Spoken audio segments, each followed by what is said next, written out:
digital website design meeting, I might say meeting because I can see meeting on the screen, a company based in Malvern. So we've been asked to do a webinar for you on digital marketing. So I will just go ahead and jump straight in. As Yasmin said, we have done notes for you, so you don't have to worry about scribbling all the way through.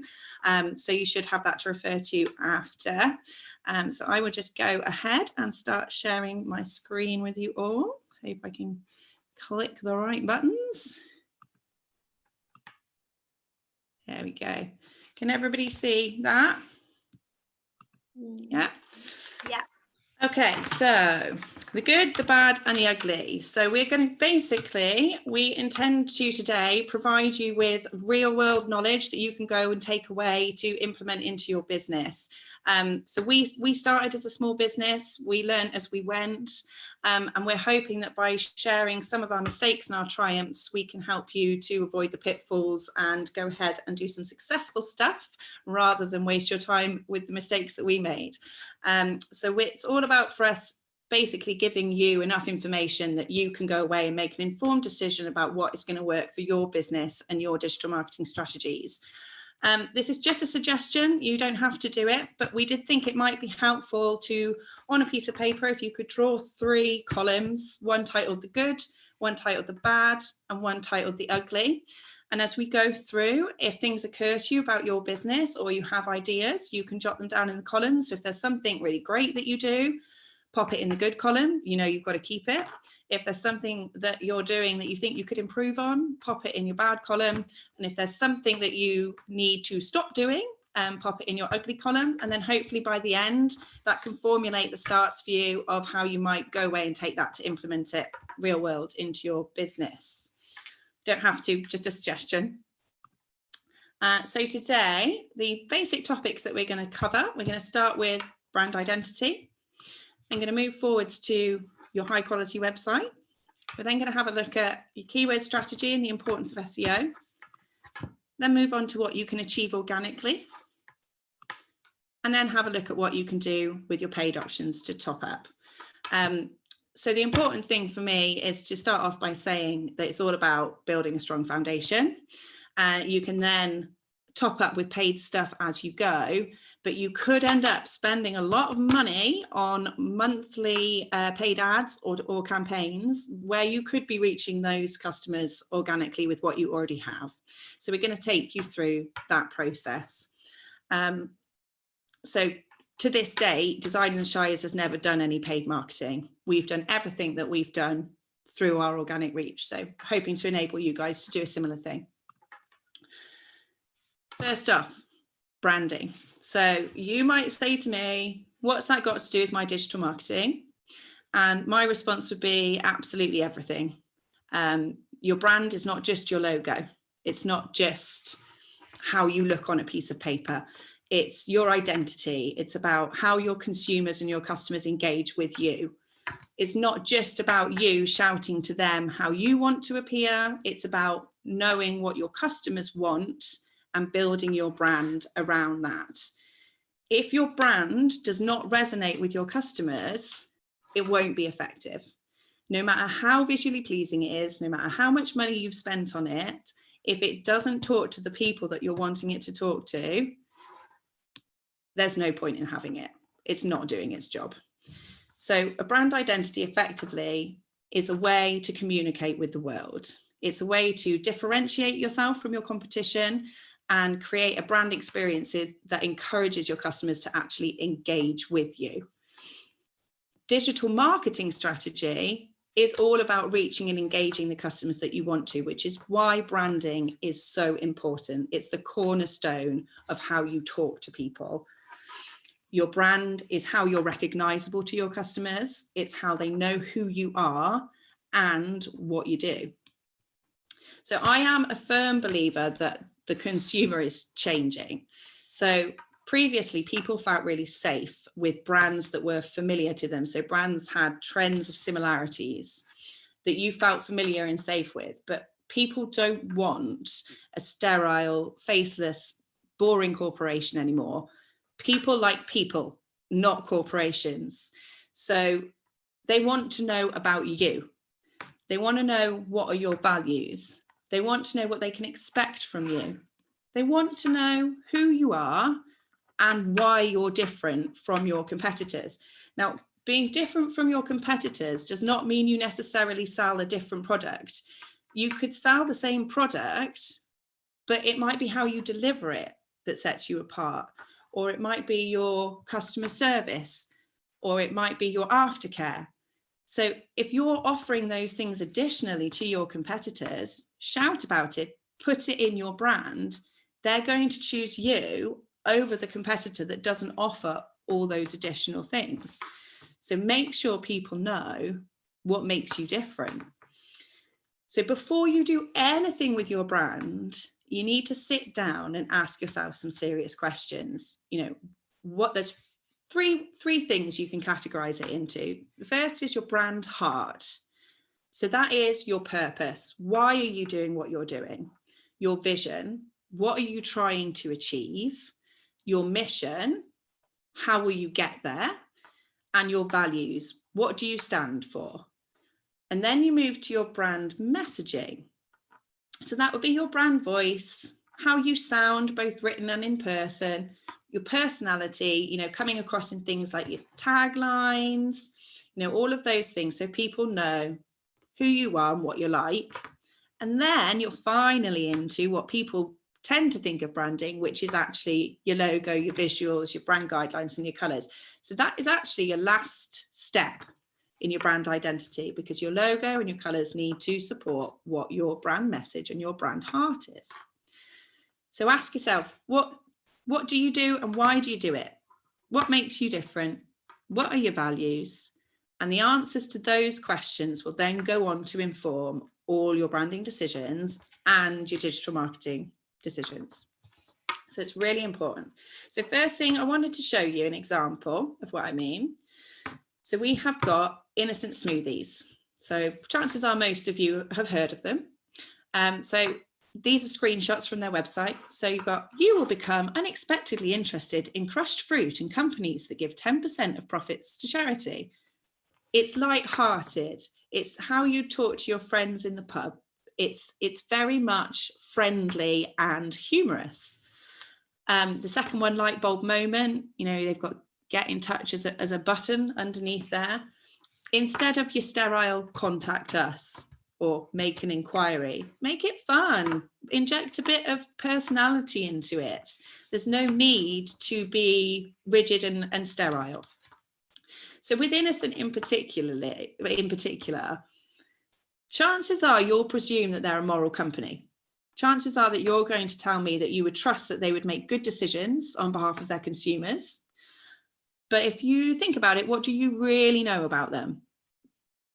Do you know anything about the people that run the company? Do you know anything about how they run their business? Probably not. But you presume they're going to make better choices than their competitors. You presume their drinks are healthy, that they're not full of nasties, that they don't cut corners in their production process. You presume their value for money and that they're a safe pair of hands. And all of that is down to their branding and their tone of voice. That's the only impression they've ever given you. And that's what you're going away and thinking of. So you can see it again. These are just another couple of examples. So that top one there. Our resident nutritionist, Louisa, wants you to know that our tasty new smoothies are all sources of vitamin C and fibre. Louisa didn't actually call them tasty. Louisa doesn't care about taste, just nutrition. It's light-hearted, it's funny. And the other thing about that, if you look at the comment underneath, now that's funny. Nutritionists rarely care about taste, only nutrition. They've sparked engagement from their audience by having a bit of a joke.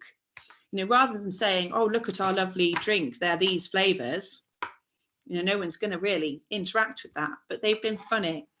And similarly, the one underneath, I really like this. Things that are natural, trees, cliffs, sheep, the fruit in our smoothies, nose hair, that noise you make when you step on a plug, our daily fear of posting something that gets us fired, and geese. It's just silly. It's light-hearted, it's entertaining. People look at social to be entertained. So make sure you are not just selling. Another example here, we've got Red Bull. So what do you think of when I say Red Bull? because when I asked my friends and family this, most of them said extreme sport, not an energy drink. And that is all down to their branding. They give you feelings of adrenaline, of pushing the boundaries, of adventure. They don't actually advertise their drink. They advertise a feeling. Even their tagline, you know, Red Bull gives you wings, is all about that human wish to fly and push the boundaries. So your tone of voice and your brand doesn't have to focus on sell your products. You can find yourself a niche in the market by using a clever tone of voice. So here's a few more. So we're focused on Gymshark, you know, fairly new gym company. So these posts focus on inclusivity.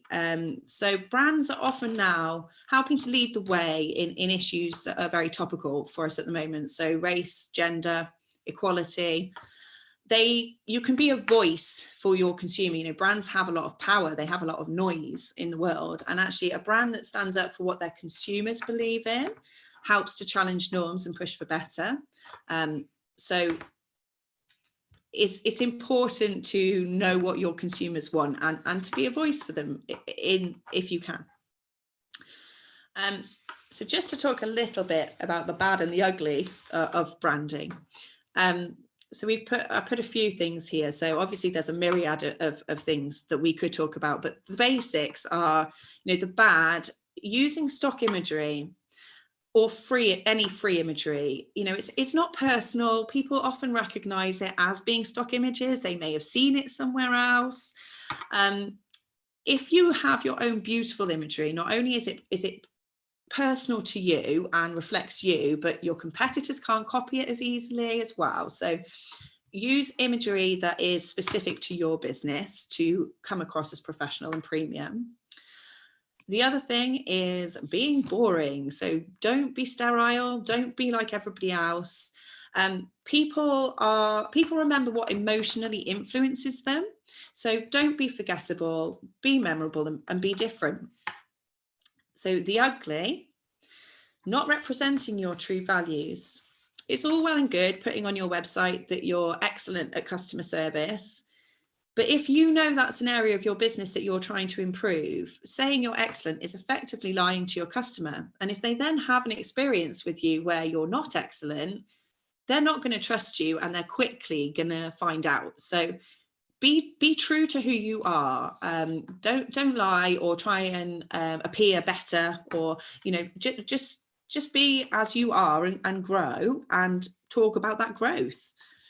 The other thing is cheap or poor quality or DIY design. Now, you might all say you're just saying that because you're a design company, but honestly, that is not the case.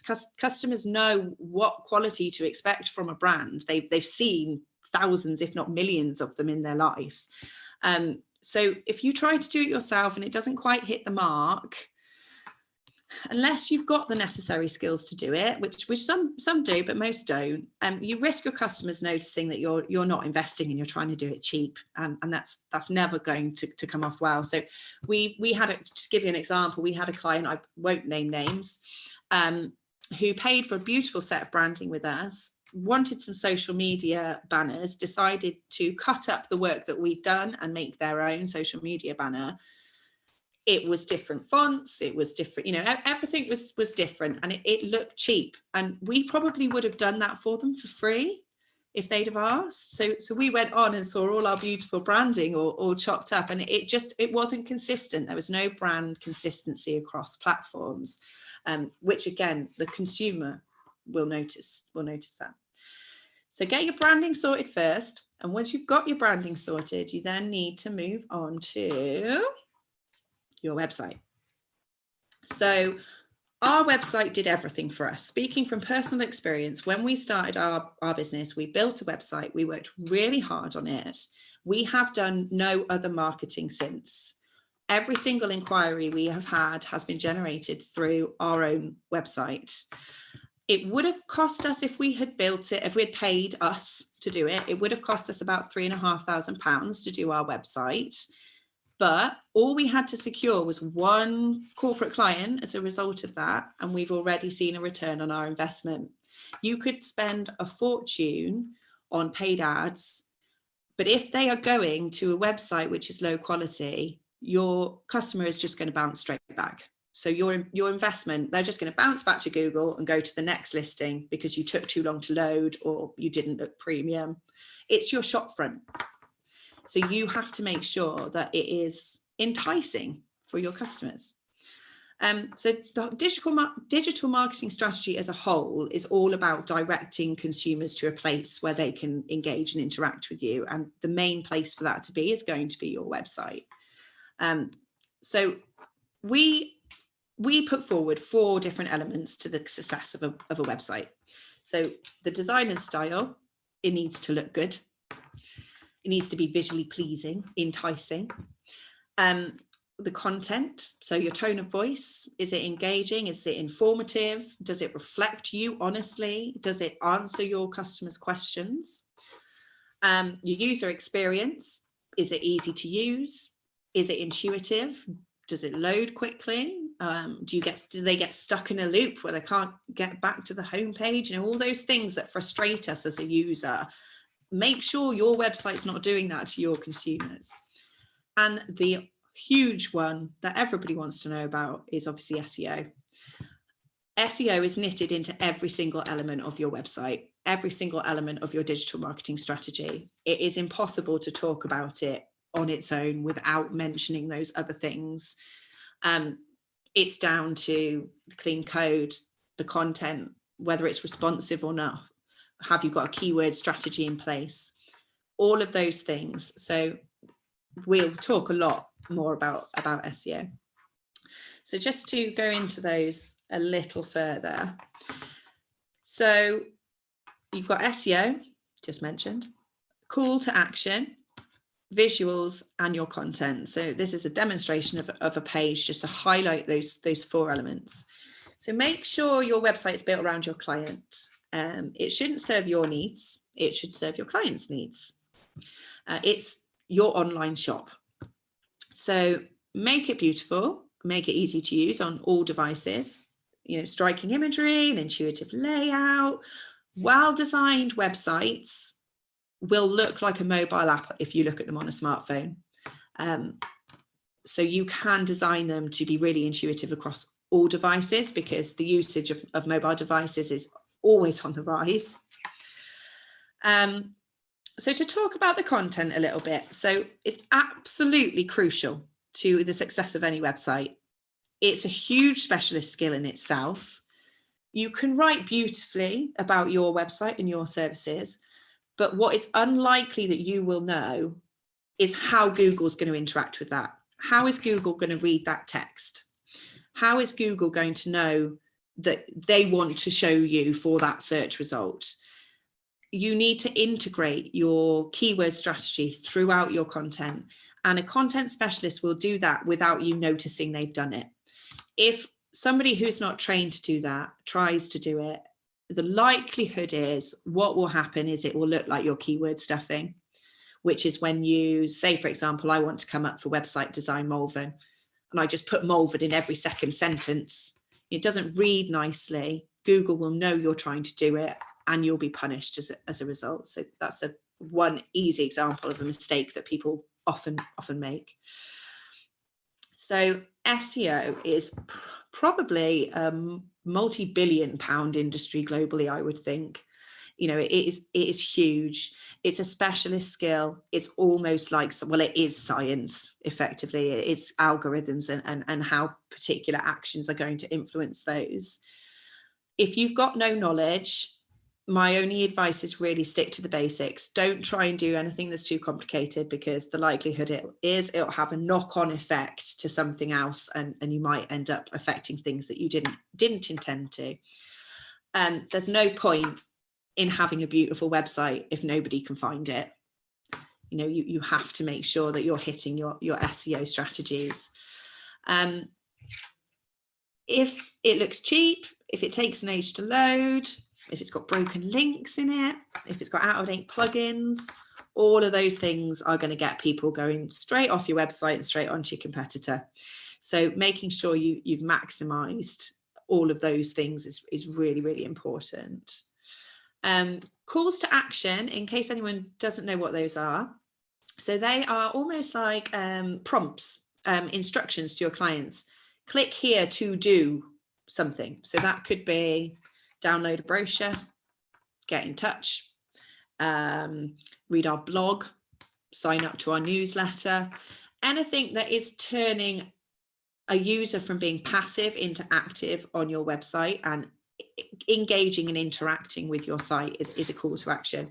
So it's an instruction to do something, and they're really important on a site. It's how you get people moving through your pages, highlighting things you want to highlight, and engaging with you effectively.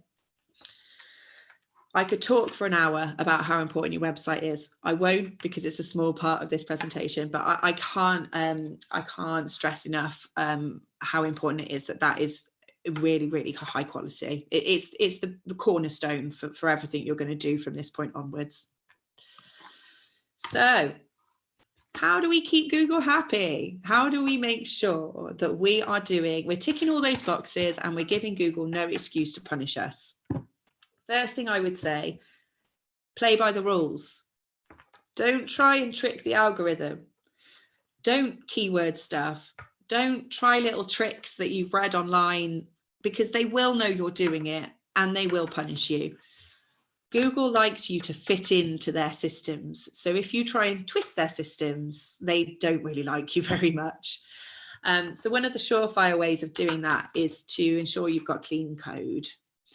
So the better your coding is, the easier you are for Google's bots to read, the easier you are for Google's bots to index and put into their nice little categories, which we'll come on to later when we look at targeting paid ads.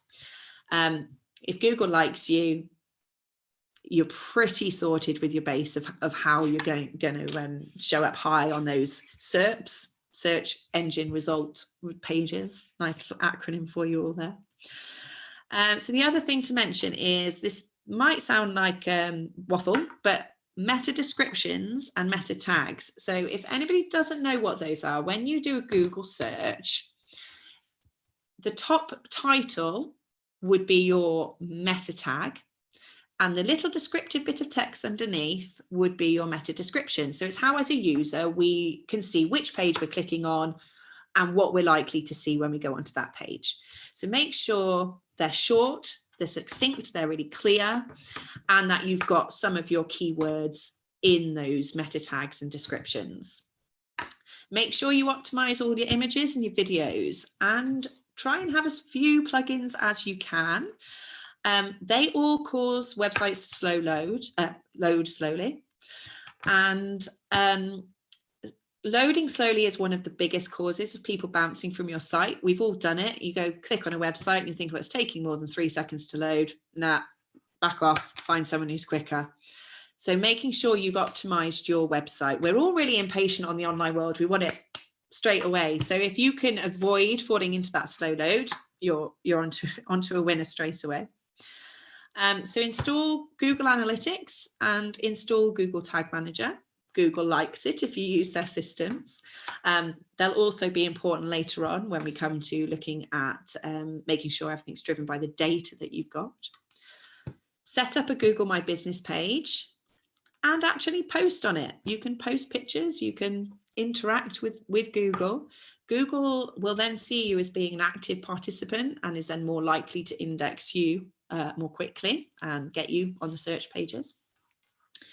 Set up your social media business pages and make sure the details match your details on your social media page to your Google My Business page. So Google knows you're all one in the same business. So your social media pages aren't competing with your Google business page. Sign up and register with as many online directories as you can. So those are things like Yow. You've also got industry specific ones. There are also ones that you can pay for. Obviously, those are entirely optional. They will give you backlinks, which will in turn do really well for your domain authority. And your domain authority is one of the things that Google uses to calculate where it's going to show you on that search page. So the more high quality backlinks you have, the better. So Chambers, if you're a member of the Chambers is a great backlink because they've got great domain authority and they will likely have your website address on the page, on your member page. So make sure you've got that as a really quick win for a Chambers member. Make sure you've got that on there. Right, so that is keeping Google happy. So now we are going to move into the meaty stuff. So your options. So how do you communicate your values and your brand and your products to your customers? What's the most effective way? And what is the most cost-effective way to achieve your goals that you might have? So is it that you want to reach a particular target market, age, gender, interests? Do you want to increase your Google rankings, so get higher up that search page? Are you trying to get community engagement in a project, or are you trying to gather customer information and signups? And what your goal or aim is going to make a big difference as to what path you take through the various digital marketing strategy options. So there are loads of options, and what works best for one isn't going to work best for another. It's all about building your strong foundation first, your keyword strategy built into your website, built into your content, and then you can top up and complement with the paid options. So if there's a gap in your keyword strategy that you can't fill, use a paid ad to fill that. So they should complement each other. You should never do one without the other.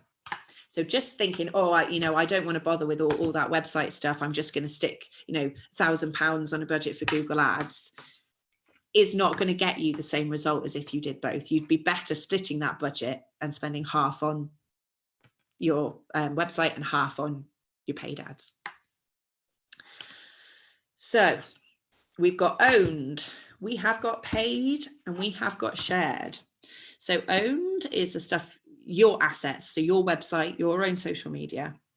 Paid is things that you can pay for, so pay-per-clicks, social media advertising, and shared is getting engagement from a third party for free. So the approach that you take and the changes you make to your strategy should all be driven by the data that you are collecting through Google Analytics. So if you can see that you're not getting a particular demographic that you want visiting your website, you can set up a campaign to try and target that demographic. You can then test how well that worked. You can tweak the campaign and test how well the tweak worked. So everything should be supported and driven by your analytics. Otherwise, you don't know what you're doing, what success you're having, what it is that's working and what's not. Google Analytics is a whole nother kettle of fish. There's an awful lot of advice out there, and it's incredibly complicated, but very, very valuable as well. So you need to put in place some metrics and some KPIs so that you can tailor your approach. So have something measurable. So the number of hits you're getting, the number of downloads you're getting, something that you can measure success against so you know whether it's working or not. Make sure you maximize your return on investment, that lovely phrase. So to give you an example of what you might be able to track, this is quite a nice one. So you can categorize your customers. So you could categorize them between, did they come from Facebook? Did they come from Google? Did they come from a paid ad or from an organic search? And that then allows you to see if they behave differently on your website. So do Facebook customers, are they more likely to go to your values page? Whereas Google customers, Google search people might be more likely to head straight to the products you serve. And then, you can tailor the ads you're putting on Facebook to be slightly more values-based, and you can tailor it accordingly. So in terms of the owned option, make sure you've maximized everything. You've got your keyword strategy in place, and then make sure you update your website. Every time you update your website, the Google bots notice a change and they re-index you. So it's like giving Google a little prompt. I'm still here. I've updated. Then you're more likely to rise up those results pages. Continue with your keyword strategy. You can test that with online tools. There's some free ones that will tell you what are your highest performing keywords. If they're not what you want them to be, change your copy. See if you can get them to alter around. bring one higher up, bring one lower down. And make sure you're doing everything you can to keep Google happy, as we talked about before in that previous slide. So I've given you a couple of examples here of owned social media. So these are not paid posts. So we've picked 3 drinks companies. There's many we could have picked, but we've gone for 3 drinks companies. So pick Coca-Cola here. Now it's light-hearted, there's humor in there. There's not much about their actual products. It's all about playing an active part in world issues, reflecting the voices of their consumers, like we talked about before. If you feel a brand is using your language, you're more likely to stick with them. If they fit how you feel about the world, you're more likely to buy from them and to continue buying from them. Coca-Cola have twigged that if they appear as an ethical business rather than a money-making machine, they connect better with their customers. So it's sharing the values. So let's have a look then at the next one. Now this is Lucozade. Now these posts are very sell. There's no really engaging content in there. What can you really start a discussion about a different flavour of Lucozade? You know, it's fairly boring. People don't like just to be sold to. People want to be entertained. So those posts are just a bit boring, really. And then we're into the ugly. So I don't know how many of you will remember this, but Kendall Jenner did an advert with Pepsi in 2017, and it went horribly wrong. At the time, there was a lot of racial tension in the US. There had been a lot of police killings of ethnic minorities or Black citizens. And it really was a difficult time. And Pepsi thought they would try, I think all in they meant to do good, but it just went wrong. They basically showed Kendall Jenner going over to a police officer and handing him a can of Pepsi. And they had to pull it shortly after its release because it just looked like they were trivializing a huge issue. You know, all it takes is Kendall Jenner to hand a can over and it's all fixed. And there was a lot of anger. They had a huge amount of negative press, both traditional press and online press. They pulled it. It was humiliating for them. So although it's good to engage in topical issues, just be aware not to present yourself as fixing them, because it will anger people. It looks like you're trivializing it. Be part of the conversation, not the one who's trying to fix it. So the next thing you can do from your own stuff is maximize your email campaigns. So a lot of companies use these. Some people, unfortunately, they can get a bit boring. So this is a really good example from a company called Lick. Now, it's funny immediately, the picture of her peeping up over the piece of paper. They've put added value in there. So, and they've got call to actions in there. So it's almost like a little web page within an email. So it should be visually pleasing, engaging. You should make sure to include a call to action. So whether that's just, sign up or download, all those things we previously talked about. Keep it text light. It should be easy to absorb. When you go on an email and you think, it's going to take me half an hour to read that, and you just flick off it, and then next time you look, it's right down you, and you never go back to it. So keep it looking like it's quick to absorb. Make sure to include your personality and make it fun, and include added value to show off your skills. So, top tips, links to blogs, all of those more meaty bits. Don't put them in there, but have a call to action relating to them. So very simply, you can really sleek your email game and stand out from your competitors, because a lot of people just stick to the kind of quite boring side. So I'm going to pop back to this one and now have a think about your paid options. So you have got your pay-per-click, so Google pay-per-click. Other search engines are available. Social media advertising, so paid social posts. You've got ambassadors or paid influencers, which can work well for companies who have a product that they wish to sell or show off, and sponsorship and affiliates. So I'm just going to have a little run through your paid options. So we'll start with pay-per-click. So you can target your customers based on a number of different things. So you can look at their search behavior. What are they searching for? What are they putting into Google to find you? You can target them based on the content they're viewing. What websites are they looking at? What are their current activities on the web? You can look at behavior they've exhibited online. So Google categorizes people based on their interests. So are you always on health and beauty websites, or are you always on gardening websites?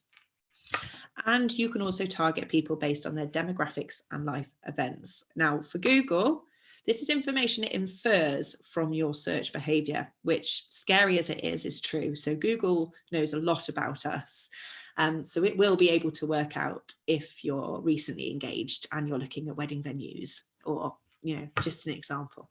So there's a lot you can target people based on the demographics and life events, and it can be extremely useful for businesses to really hone their digital marketing strategies down to target the people they really want to. So with pay-per-click, there's 3 kind of main ways you can do it. So you've got search targeting, display targeting, and retargeting or remarketing. So search targeting is reaching people based on what they're searching for. So what are they Googling? And the most common way of doing that is through bidding on keywords. So you would select, for us, we would think, website design Malvern, and that would, form our keyword bidding strategy. Your bid enters a Google auction, and the auction is, if we knew exactly what Google was doing in the auction, we'd be able to tell you how to come top every time. So obviously that's information that they keep quite close. So they use a number of different factors to work out where they are going to place you on that first section of paid ads that you get when you do a Google search. So you can bid for that, compete with your competitors locally, nationally, globally, however you want to. You can filter it down and basically try and make sure you appear as the first paid results. A slightly newer thing they offer is dynamic search ads. So these can fill in the gaps from your bidding. So this is quite clever. So it looks at the content you've already got on your website, and it looks at what the user is Googling, and it sees how well you match. So this is why making sure you have a really strong keyword strategy in your website is important, because a lot of the technology now is moving to match people up based on what's on your site, not what you're paying to come up for. It's a more accurate way of them matching people. So that's why it's really crucial to get that keyword strategy organically in your website first. So if we now move on to talking about display targeting. So these are those ever so lovely banner ads that pop up right in the way of what you're trying to read when you're on a website. Chances are most of us find them really intrusive, but retargeted display ads are 70% more likely to convert you than other types of digital ads. So if I've been on a website, say I've been on, shoe website, I've been looking at a pair of shoes. I don't buy them, I bounce off that website. That website might then retarget me and pop up a banner ad when I'm on a different website. It keeps it in the back of your mind. It keeps exposing you to it, pushing you to it. And we all know eventually we normally give in. It's just the way of it, isn't it? I'm victim to it myself, and I know how it works. So although they're irritating, they are very effective.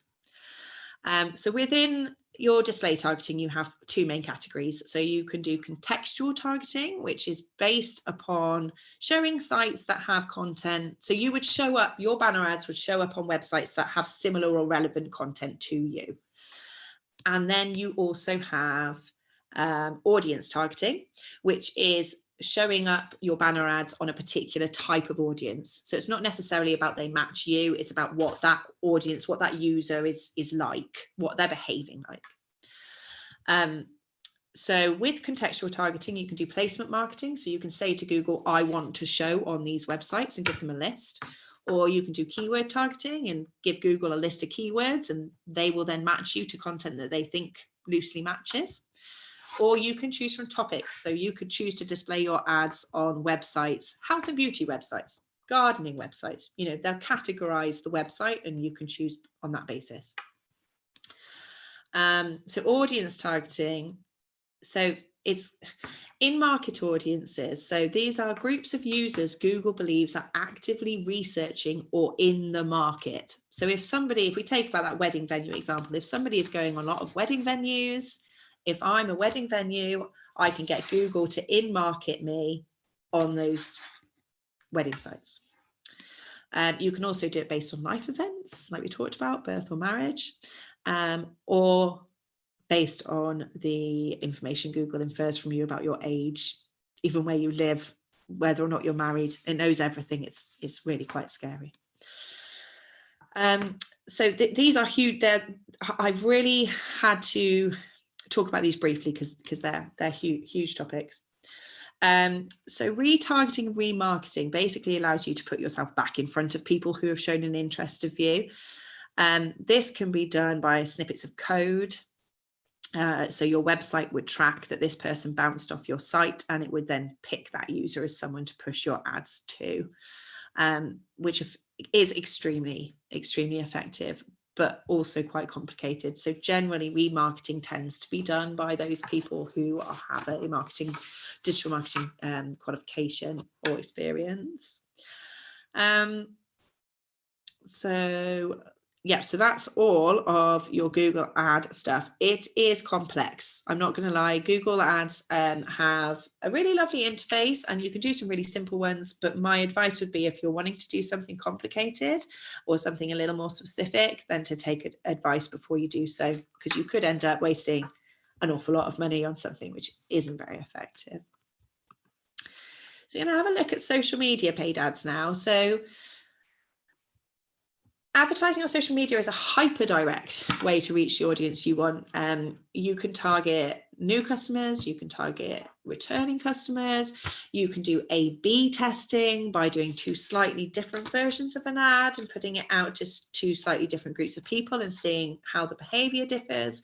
And you can then really hone those campaigns and get them perfect. So you might do, say, the same ad with a different header and see if you got more clicks through from the one that had the header worded in A way rather than B way. So you can really test and perfect your campaigns over time. So that's a really valuable thing to do.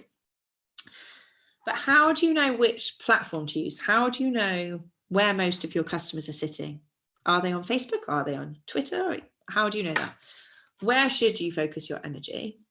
Do you need to do different content for each site, for each platform, or can you use the same post across multiple platforms?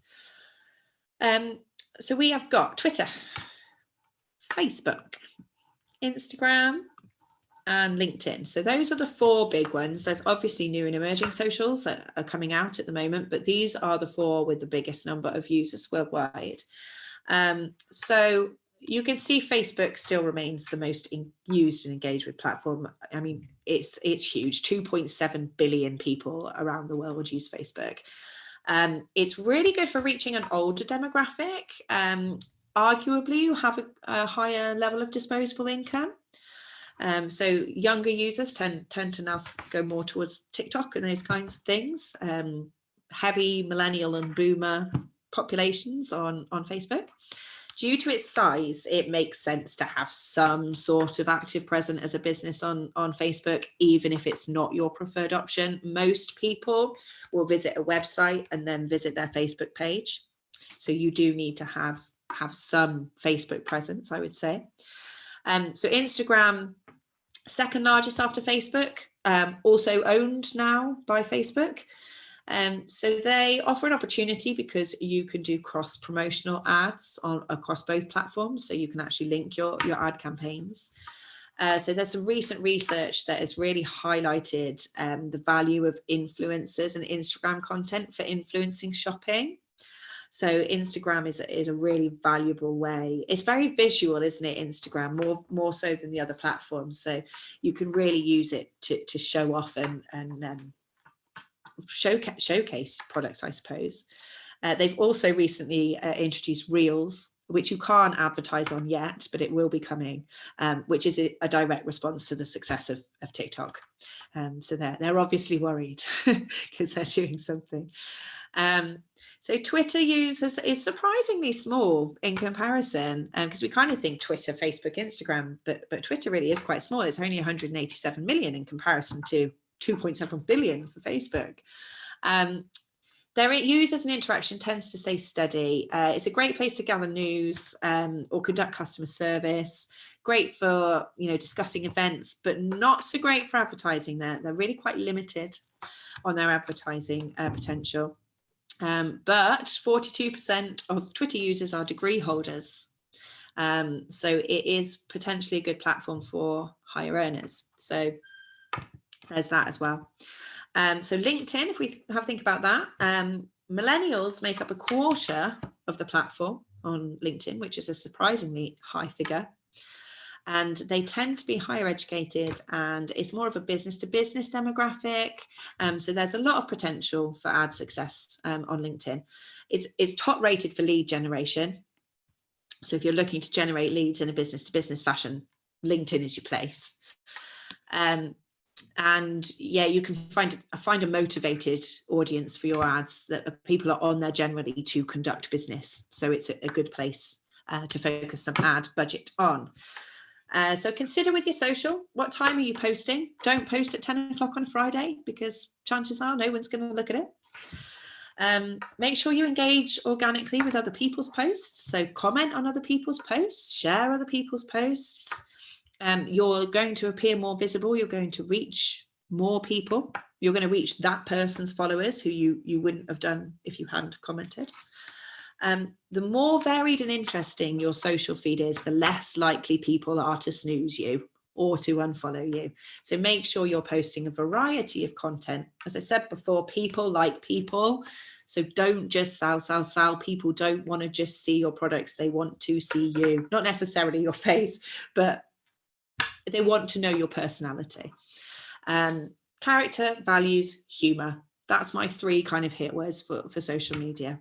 That's what's going to get you the best engagement. So let's have a little think about the ads that you could do on those platforms. So they all support the same kind of campaign objectives. So it's all based on awareness, building your brand reach, getting your brand in front of people.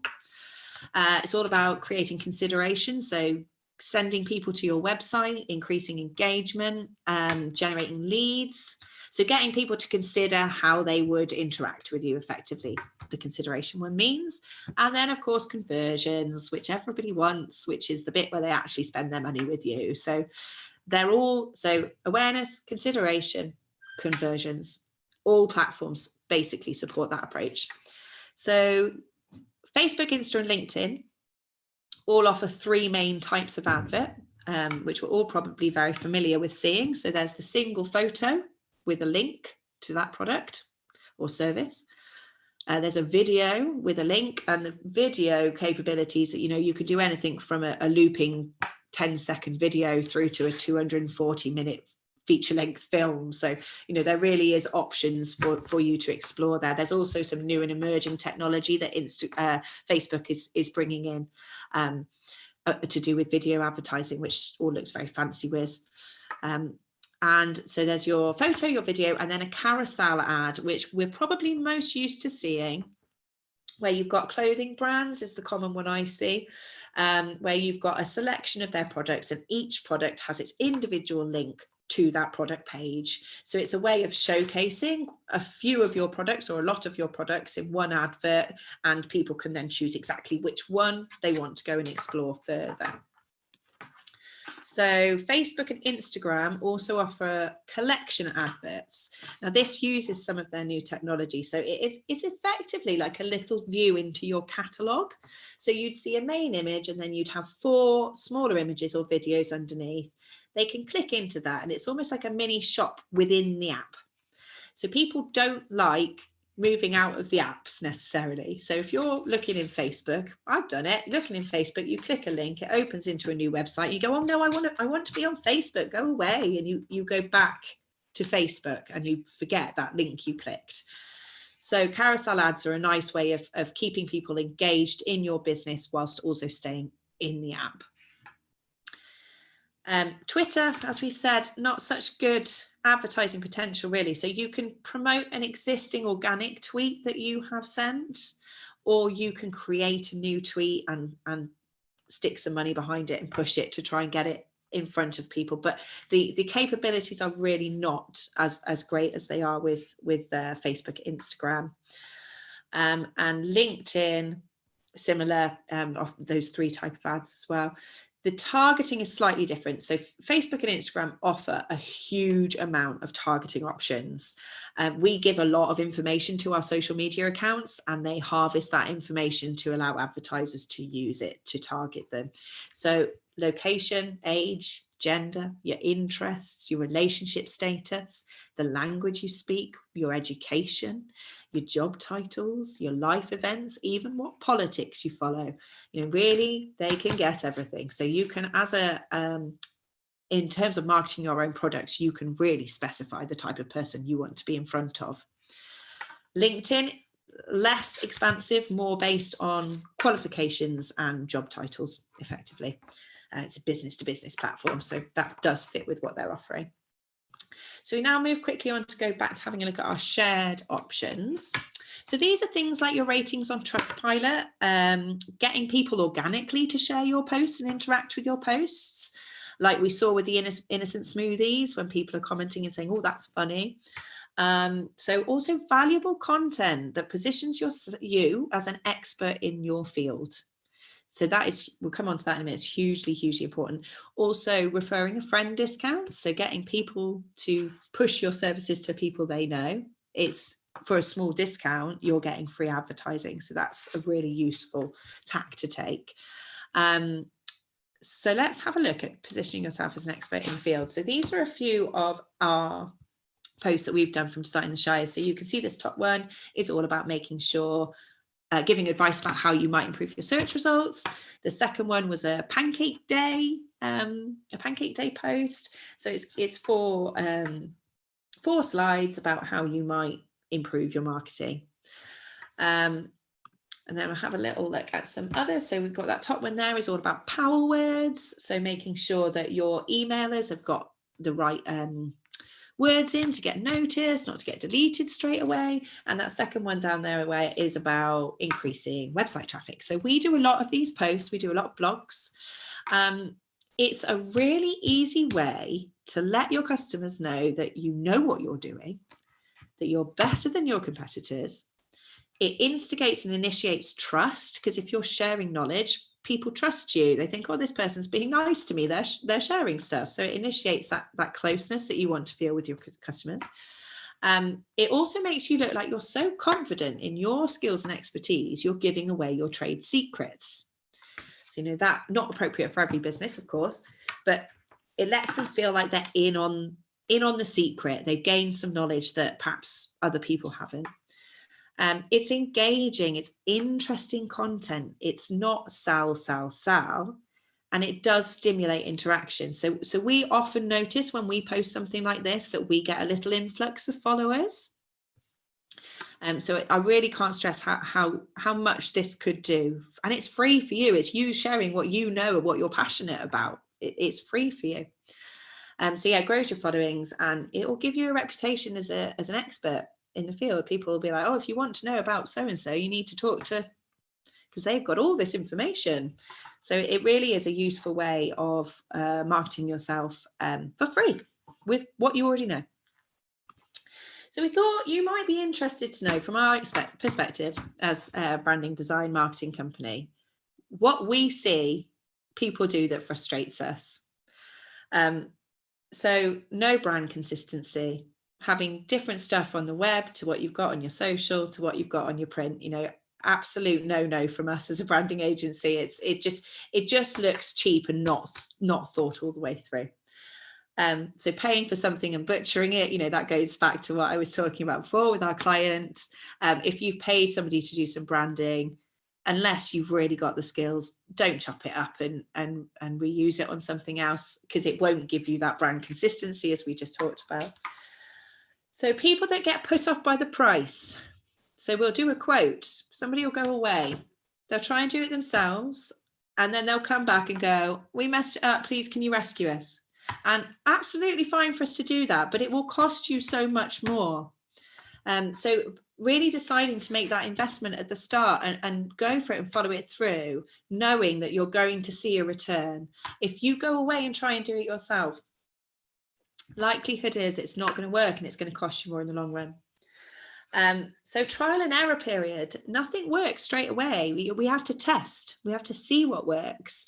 So you might have to put a bit more on kind of a little bit on everything. So it might cost you a little bit more to start off, but then we will hone it. It will get less expensive as you work out what works. So you need to test everything, make a large investment that's going to then lead to smaller subsequent investments from you.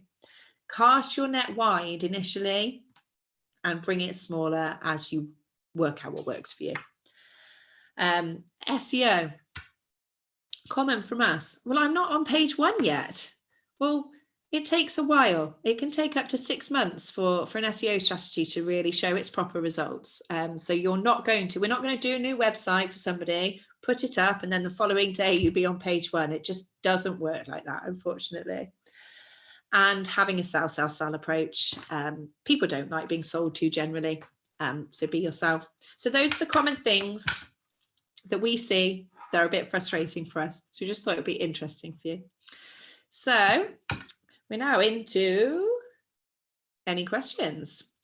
So I'm going to stop sharing my screen so I can have a little look back at the comments.